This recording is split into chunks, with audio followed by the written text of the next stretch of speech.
Hello friends, আমরা আজকে মাসিদিয়ার বাড়িতে।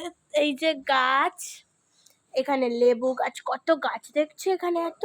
এই যে এটা হচ্ছে লেবু গাছ, আর এটা হচ্ছে জবা গাছ।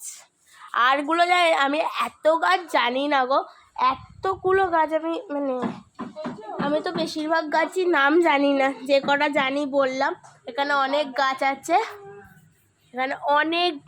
আমি জানি না এত গাছের নাম। আজকে আমরা বাড়ি চলে যাব, এই যে তাই একটু ঘুরে নিচ্ছি। এসেছিলাম অ্যাকচুয়ালি মন্দিরে যাওয়ার জন্যই মেন, তো ওই জন্য তো তোমাদের সাথে একটু সবটাই তো শেয়ার করছি দুদিনের জন্য। এই যে লেবু গাছ। মা কি গো মুখাং ও দিয়া কি রান্না করছে, আর মনি তো ভাইকে জল খাওয়াচ্ছে। এই যে ভাই জল খেতে চায় না, দুষ্টু। তো তোমাদের সাথে একটু শেয়ার করলাম। চলো বাই, আবার সন্ধ্যাবেলা দেখা হচ্ছে বাড়ির যাওয়ার সময়।